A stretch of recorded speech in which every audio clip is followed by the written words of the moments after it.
Hello super friends. तो अपने 4th episode के साथ लोकी सीरीज वापस अपनी पेस पकड़ चुकी है और साथ ही साथ इस एपिसोड ने दिए हैं कई सारे क्वेश्चंस भी। ऐसे क्वेश्चंस जो इमोशनल है, हार्ट ब्रेकिंग है और मिस्टीरियस भी। जैसे टीवी को रियलिटी में कौन कंट्रोल कर रहा है, लोकी लास्ट में सिल्वी से क्या बोलना चाहता था और वो प्रून्ड होने के बाद मरा क्यों नहीं, और लेमेंटिस पर जो वर्टिकल स्पाइक टाइमलाइन क्रिएट हो रही थी उसका रीजन क्या था, और भी बहुत सारे क्वेश्चंस हैं। लेकिन इस वीडियो को देखकर आपको अपने कई सवालों के जवाब मिल जाएंगे। अब आप लोगों ने जहां भी मुझे जो भी क्वेश्चन सेंड किए हैं उन सभी को इंक्लूड करने की कोशिश की है मैंने।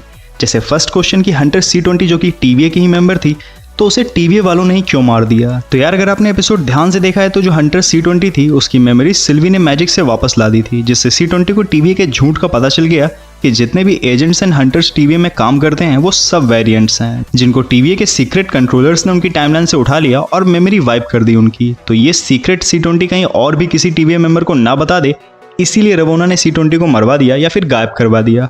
नेक्स्ट क्वेश्चन है कि जब रवोना ने लोकी को प्रून किया तो लोकी मरा क्यों नहीं। तो यार लोकी का परमानेंटली मरना मुझे नहीं लगता MCU में पॉसिबल है। इतनी बार मर के वापस आया कि फैंस ने गिनना भी छोड़ दिया है। लेकिन यहाँ पर मुझे एक पॉसिबिलिटी लग रही है कि जब भी किसी कैरेक्टर को प्रून किया जाता है तो वो मरने के बजाय किसी एक जगह पर टेलीपोर्ट हो जाते हैं जहाँ उनके दूसरे वेरिएंट्स को पहले से प्रून करके पहुंचाया गया हो। तभी लोकी एक ऐसी टाइमलाइन में पहुंच गया जहाँ न्यूयॉर्क डिस्ट्रॉयड है और उसके दूसरे वेरिएंट्स भी पहले से ही वहाँ पर मौजूद हैं।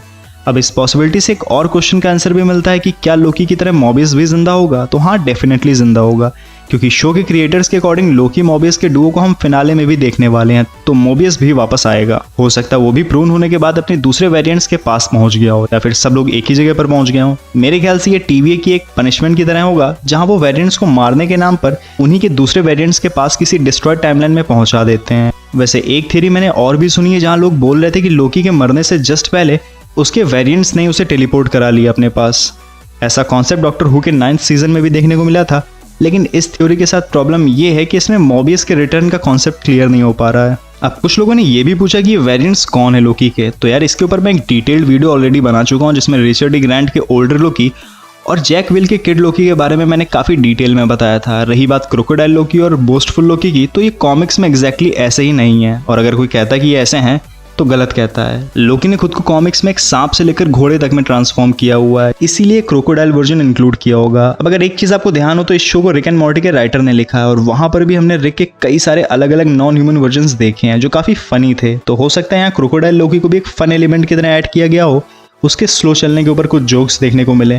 खैर रिक एंड मॉर्टी के 5th सीजन का दूसरा एपिसोड देखा हो आपने तो आपको पता ही होगा कि उनकी टीम कितनी टैलेंटेड है। अगर कोई देखता है तो कमेंट्स में जरूर अटेंडेंस लगाना। इसके अलावा जो बोस्टफुल लोकी है वो म्योनिर के साथ खड़ा है। देखने में थॉर के हैमर जैसा नहीं है, लेकिन इसका गोल्ड कलर्ड स्किन कॉमिक्स के एक म्योनिर के वर्जन की याद दिलाता है। जब ओडिन ने थॉर को रेड नॉर्वल से रिप्लेस कर दिया था तो एक नया म्योनिर भी दिया उसे, जिसमें ऐसी ही गोल्ड कलर्ड स्कीम थी। सेम तो नहीं है लेकिन काफी हद तक मिलता हुआ है। वैसे जैसा नाम और लुक है बोस्टफुल लोकी का, मुझे तो ये थॉर और लोकी का मिक्सचर लग रहा है जो प्योर कॉमेडी पर्पस के लिए रखा गया होगा। अगला क्वेश्चन है कि जब लोकी एंड सिल्वी लेमेंटिस पर थे तो टीवी के मॉनिटर पर एक वर्टिकल स्पाइक दिख रही थी जो एक मेजर नेक्सस इवेंट के होने की हिंट दे रहा था। तो सेक्रेट टाइमलाइन में इस वर्टिकल स्पाइक का रीजन क्या था। अब इसको तो मोबियस ने लगभग क्लियर ही कर दिया था एपिसोड में। ये वर्टिकल स्पाइक उस मोमेंट पर दिखता है जब लोकी ने सिल्वी को टच किया था। मोबियस बताता भी है कि लोकी एंड सिल्वी के बीच एक रोमांटिक कनेक्शन फॉर्म हो रहा था जो कि नेक्सस इवेंट का रीजन बन रहा था, क्योंकि पहली बात दोनों एक ही कैरेक्टर के वेरिएंट्स हैं जिनको सेक्रेट टाइमलाइन के अकॉर्डिंग एग्जिस्ट भी नहीं करना चाहिए, और ऐसे में अगर इनके बीच कुछ ऊंच नीच हो जाती तो पूरा डार्क सीरीज जैसा रायता फैलने का खतरा हो जाता। तो इसीलिए नेक्सस इवेंट की रैपिड वर्टिकल स्पाइक क्रिएट हो रही थी, और शायद लोकी लास्ट में सिल्वी को यही दिल की बात बताना चाहता हो, लेकिन तब तक रवोना ने लोकी के डंडा डाल दिया और उसे प्रून कर दिया। अब इसके बाद एक और सवाल इस एपिसोड ने खड़ा कर दिया कि अगर टाइम कीपर्स टीवीए के रियल कंट्रोलर नहीं है तो फिर कौन है। मेफिस्टो? ना, बिल्कुल नहीं। अब वो जमाने गए जब हर जगह मेफिस्टो ही दिखता था। मेरी थ्योरी में 2 लोग हो सकते हैं। पहली है जज रवोना रेंसलेयर, क्योंकि वो अकेली ही थी जो सो कॉल्ड टाइम कीपर्स से डील करती थी, लेकिन वो तो एंड्रॉइड्स निकले। तो ऐसे में जितने लोग टीवी में दिखाए गए हैं उनमें से सबसे ज्यादा अथॉरिटी रवोना के पास ही है। तो हो सकता है उसने टाइम कीपर जैसे कॉस्मिक बींग्स का डर बनाकर खुद ही सब कुछ हैंडल किया हो। अब अगर ऐसा होता है तो एक नॉर्मल लाइफ मूवमेंट होगा, लेकिन एक मेंटोस लाइफ मूवमेंट भी हो सकता है अगर इन सब के पीछे कैंग द कॉन्करर को दिखा दिया जाए, जो कि कॉमिक्स में टीवी के साथ अटैच्ड भी रहा है और MCU में एंटमैन 3 में अभी अपीयर होने वाला है।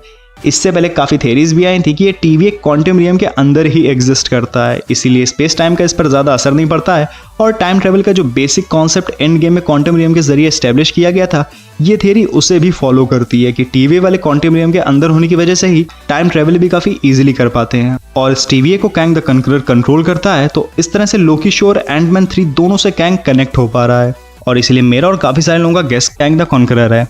एक क्वेश्चन और है कि सिल्वी का नेक्सस इवेंट क्या था, ऐसा क्या हुआ था जिससे टीवी वालों ने इसे पकड़ लिया। अब इसका एग्जैक्ट रीजन तो आगे शो में ही पता चलेगा क्योंकि अभी तक तो बताया नहीं गया, लेकिन अगर सिल्वी के बचपन वाले सीन में मार्वल ने कुछ हिंट देने की कोशिश की हो तो एक पॉसिबिलिटी ये हो सकती है कि जिन टॉयज के साथ वो खेल रही थी, वेलकरी ड्रैगन और फेंडिस वुल्फ, तो हो सकता है एसगार्ड में कोई वॉर हुई हो इन सब की, जिसके रिजल्ट को सिल्वी ने अपने इंचैंटमेंट पावर से इंटरफेयर कर दिया हो और टीवीए की सो कॉल्ड सेक्रेट टाइमलाइन को डिस्टर्ब कर दिया हो। शायद उस वॉर में सिल्वी को मरना हो लेकिन वो बच गई हो किसी तरह से और उसका बचना और उसका एग्जिस्टेंस ही एक नेक्सस इवेंट बन गया हो, जिसकी हिंट एपिसोड 4 में सिल्वी दे भी रही थी और इसीलिए शायद टीवी वालों ने उसे उठा लिया।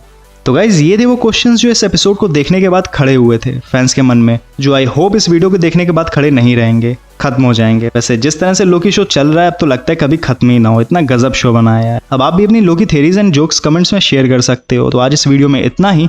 अब लाइक एंड शेयर करें इस वीडियो को, सब्सक्राइब करें इस नीले बर्फीले चैनल को। तो मिलते हैं नेक्स्ट वीडियो में, तब तक आप सेफ रहिए, खुश रहिए और ब्लू एस्बेयर के वीडियोस देखते रहिए।